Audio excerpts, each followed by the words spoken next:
So in this video, I'm going to be talking about the Maverick Quantum range, and this applies to pretty much all the cars in the Quantum lineup, whether it's monster truck or truggy, and whether it's the Flux version, which are of course the brushless, or the brushed versions. And essentially what this video is about is just showing you a couple of things that you can do when you buy one of these to kind of prevent any mishaps happening while you're running, or if you do happen to come across a couple of problems while you're running these cars.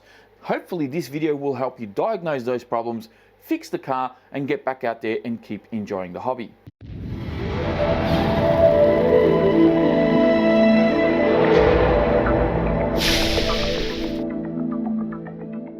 So as many of you may know, I work for Metro Hobbies, and working in a hobby store that sells these particular cars, I can tell you that we have sold dozens of these things, like dozens of them. But unfortunately, right after Christmas Day, when everybody's opened up their presents, we did have a few of these come back. And they all seem to exhibit very much the same type of problem. And I figured, you know what, I'm going to do a video about this and kind of show you, I guess in a nutshell, what you need to know about these cars and how you can diagnose some of the very common problems that we have come across pretty much in the last few days. So we're going to start with the radio. Now, for those of you who have been in the hobby for a while, this part might actually be a little bit boring because you may already know what all of these buttons and switches do on the radio. But for those of you who are new, stick around because we're going to be talking about what all of this does and what you can and can't touch and what effect they have if you touch them. So just very briefly, the radio is actually a pretty good radio. It runs on 4 AA's. It has a nice drop down wheel with the foam around the steering wheel, which has a bit of weight to it, which I like. There's also a bit of weight on the trigger. It's not that light, and it fits fairly snugly around my finger. Now, there is also no collapsible antennas or anything like that you need to worry about. Yet you still get very good range with the car. But then of course you've got all of these little switches here, all these little buttons, and then behind the cover there's also a bunch of stuff there. And one of the issues that we've had is that people are just touching these things, not knowing what effect they have on the car, and then the car doesn't work or it's doing something weird, and you know, they bring the car back thinking that there's something wrong with it when in fact they were the ones that actually created the problem.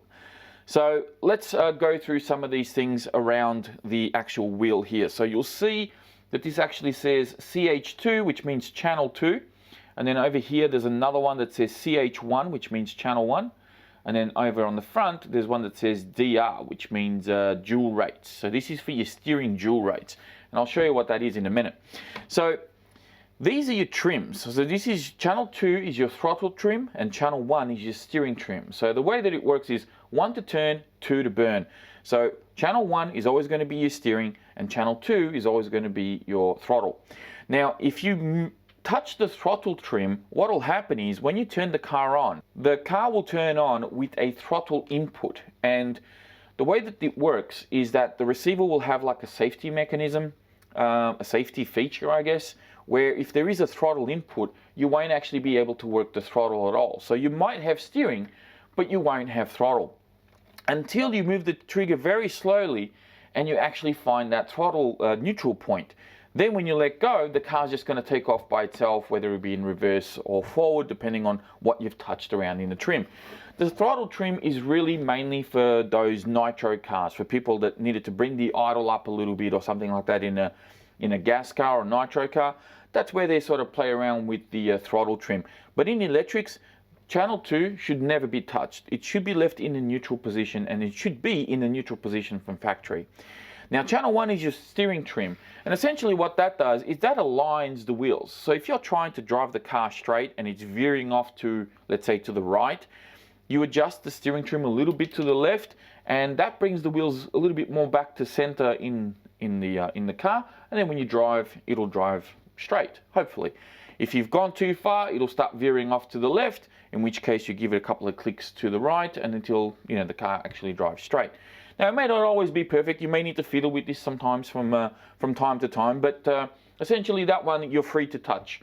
That one's not a problem. Now dual rates is a tricky one because I did a video about how to set your dual rates on a new RC car so that you're not straining the steering servo. So I would recommend, if you want to know how to do that, check the video description. I'll have a link in there to that video so you can learn how to do that safely, and that way you're less likely to blow out your steering servo. But essentially dual rates for your steering. It basically, I guess, regulates how much steering you have on the car. So by cranking it all the way to max, you're going to get maximum steering left and right. By turning it down, you're going to have a little bit less steering left and right. So this can be handy for those of you out there who are finding the car's a little bit twitchy on the steering and you want to dial that down. You can adjust your dual rates there. Now when we flip the cover over, or open rather, you'll see that there's a whole bunch of other switches and buttons and things like that in here. So this is your bind button. You really shouldn't need to touch this. The car should already be bound to the radio from factory.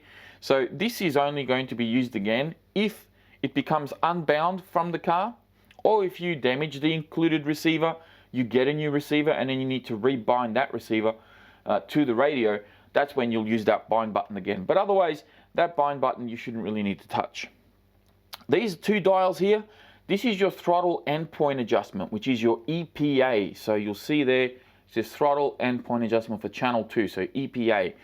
And essentially this one regulates the forward speed and that one regulates the reverse speed. So if you crank this all the way to max, you're going to get maximum speed out of the car.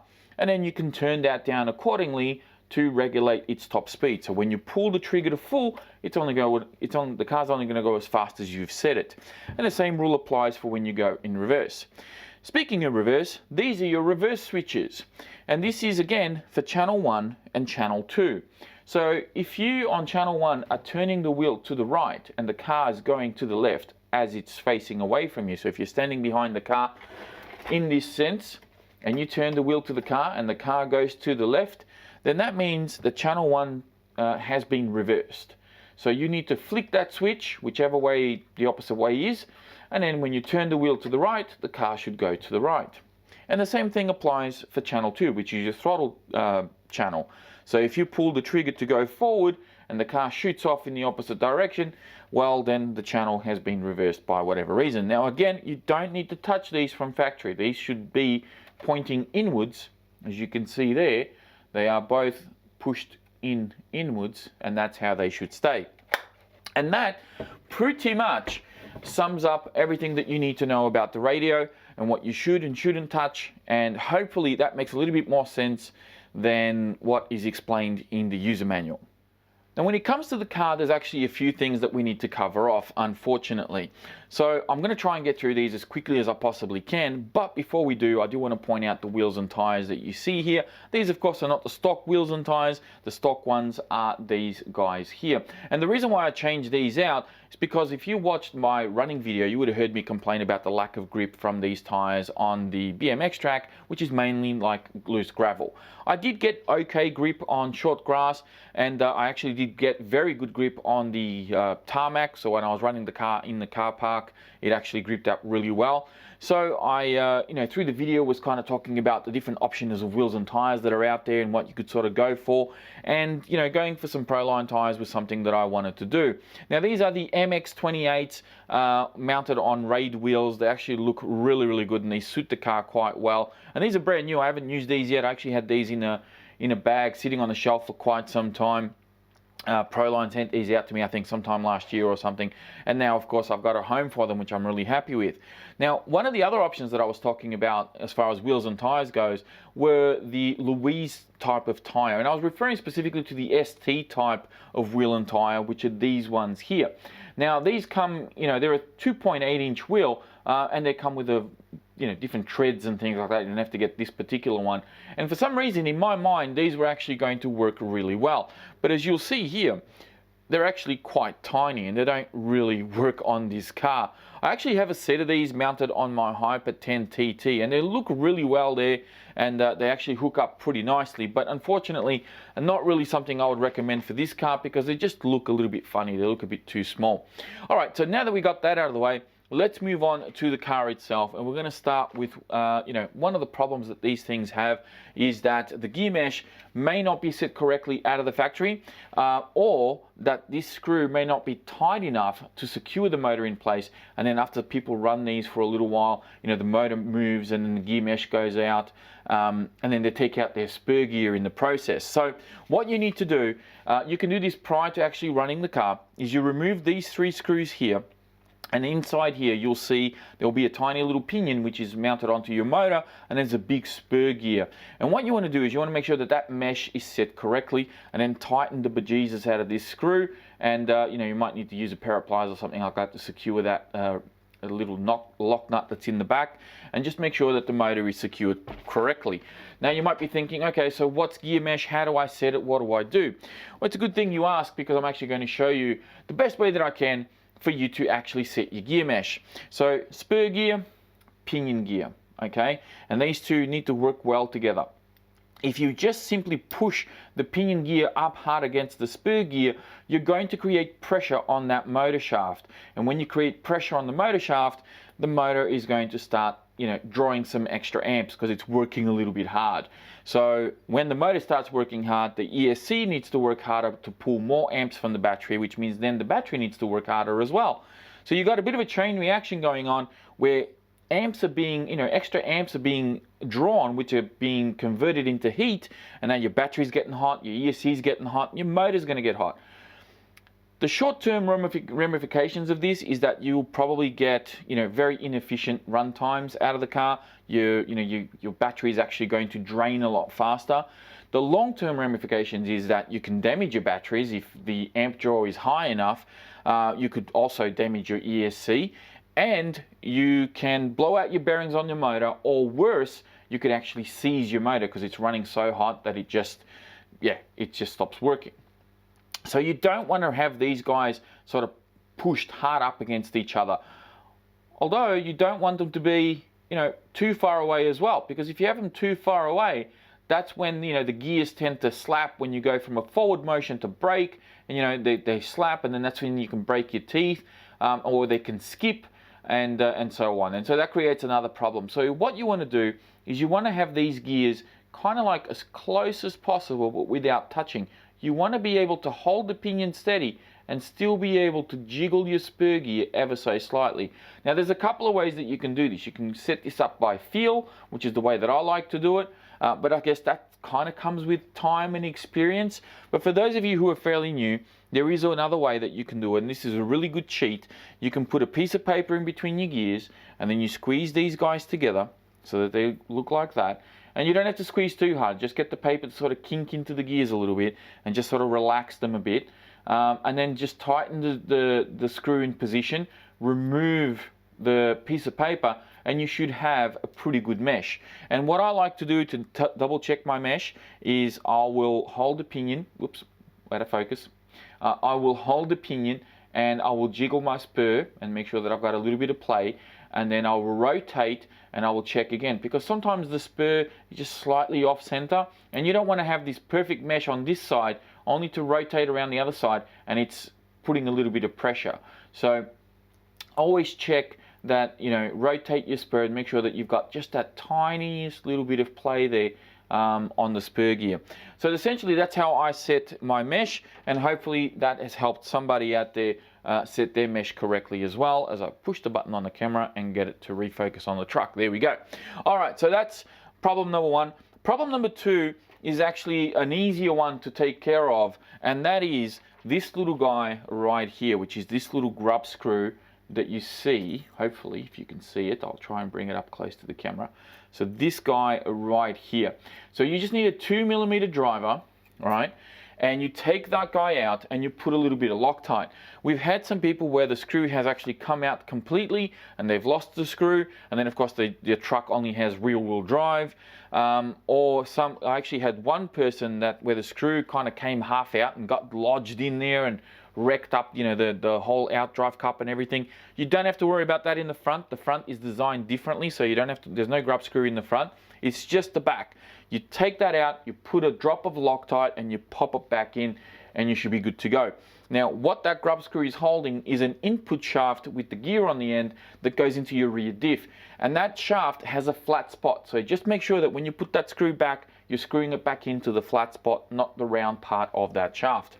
And the next little issue that you can do, little thing that you can do on this guy to prevent any sort of failures as you're running it, is to put some Loctite in the servo horn itself. Now, I can't really show you too well here. I'll have to do some B-roll to kind of show you how this works. But essentially, the servo, which is this guy here, which is, controls your steering, has a screw that holds the servo horn. And because everything's sort of set upside down, that somehow has worked itself loose, and we had some people that lost that screw, and then of course they lose steering. So the servo keeps working, keeps buzzing away when you turn the wheel, but no steering.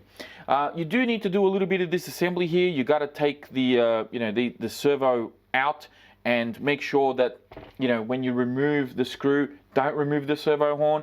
Just take the screw out again, put a bit of Loctite, and then pop it back in so that it's nicely secured and tied in there, and it's less likely to fall out during your run. Now, one of the more common things that I notice with these cars when people bring them back is that no one seems to be installing the antenna tube. Most of the time when customers bring these cars back, the antenna is just sort of flopping around in the wind. Some people have managed to sort of strap it underneath the Velcro strap, but ideally you want to install your antenna tube so that you can actually protect that receiver antenna. And it's really important that that happens, because if that gets damaged, your range is only going to be like a meter or two. So what you'll need to do is get the antenna tube that is supplied with the car, cut it down to size. You don't have to have it full length. As you can see here, I've trimmed mine down, and I've even massaged it on a bit of a curve so that, if I land upside down, it's just basically going to bend on the body. It's not really going to try and pierce its way through. And the way that you install this is basically by removing a little grub screw that's there. It's just a 1.5mm grub screw. You take that out, you install your antenna tube, and then you pop that back in. The actual receiver antenna is quite long, so you push that back down into the receiver box, and you basically cut your tube to suit the length, and then that's pretty much it. Once you're done, you can use the car safely. Now, for those of you with a keen eye, you might actually see that my ESC is kind of flopping around in the wind here. All the gravel and everything that's happened there with this guy. I'm going to clean that up and put some more double-sided tape on there. I usually use just some terps and clean up both of those surfaces. Make sure that there's no oily residue or anything like that, and then put some double-sided tape. This problem is not unique to this car. This will happen to any car of any brand, unless of course the ESC is actually bolted down to the chassis. But if it's got double-sided tape, chances are it's probably going to happen. All you need to do is get yourself a roll of double-sided tape, keep that in your toolbox, and if it happens again, you can fix that up fairly quickly. So just so that you're aware, of course, any hobby shop will have double-sided tape. We of course sell it at Metro, so you can just grab a roll, keep that in your toolbox, and you'll be right. Okay, so moving on to some durability issues with these cars. Now, one of the concerns that I had when I unboxed this car was that the A-arms was splitting right at the seam right here, right? So you take a little bit of a knock in the front of the car, and then that would split open. It would come out of the hinge pin, and then you really couldn't fix it because you can't just glue these back. They're got to be kind of like welded back or something so that they're nice and strong. Now, HPI has fixed that problem. That is a really good thing. I haven't really seen anybody with split A-arms popping out like they were before. So this is a really good thing. It's very good news. However, what's happening now is they're actually breaking right here. We've actually had a few people with broken A-arms right there when they take a big enough hit. And that's a little bit unfortunate. And now, looking at the design of these A-arms, you can see that there's still quite a big gap here. And I would like to see HPI kind of fill that in a little bit more, just to make these arms a little bit stronger. This isn't going to make them indestructible if they fix that. But it should be able to allow the car to take a little bit more of an impact, or at least for people to have to do a bit more effort to break these A-arms, as opposed to the way that it's happening right now. And of course, when you break an A-arm, the whole thing kind of swings back, and then your shock shaft is usually the next thing that's going to go. So we've had some people that have had a bit of a mild bend, and we can bend that back and everything's good. But we had a couple of people that just basically had a right angle on that shock shaft, and you just have to replace it, because bending it back, it's never going to be 100% anymore. It's always going to have a bit of a kink, so they have to replace those shock shafts, unfortunately, when they take a hit to the front. Now, the other thing that also concerned me when I did the unboxing for this car was, of course, the rear axle. And that's this little guy right here. And these were actually splitting. They were breaking quite easily, mainly on the rear. And HPI actually fixed that by changing the quality of the metal. So now they are no longer breaking, which is great news. However, they are bending. And we've actually had a few people that have taken, you know, maybe a car wheel or taken a jump wrong or something like that, and they come back and the back wheel's wobbling like crazy. Now, we have been able to bend some of these axles back, but of course when you do that, the metal does fatigue a little bit because, you know, it's copped a bend and then you bend it straight again, it's going to fatigue and will eventually break. I'm assuming it will. So it's a little bit unfortunate. So there's no real way of telling if you've got the new one or the old one, because the design of the axle hasn't really changed. It's more the quality of the metal. So the only way you're going to know is if you start having a bit of a wobbly wheel in the rear because you've taken a bit of an impact or landed something wrong. That's when you know you've got the new axles. But if they break, well, then you know you've got the old ones. So that pretty much sums up everything you need to know about this guy as far as you know, preventative measures that you can do to kind of enjoy this car a little bit better. Of course, if you come across any of these issues, at least now, hopefully, you'll have some information to go out there and diagnose it, fix it, and getting back out there and enjoying the hobby. So that's where I'm going to leave this video, guys. Thank you all very much for watching. Don't forget to check out the video description. I'll have links in there to the car, such as the unboxing, the running video, and of course links to where you can buy some of these here in Australia, and of course links to the HPI website. There'll also be a link in there to how to set your dual rates for those of you who want to know how to do that, and of course links to my social media pages. I thank you all very much for watching, and I'll be speaking to you all next time.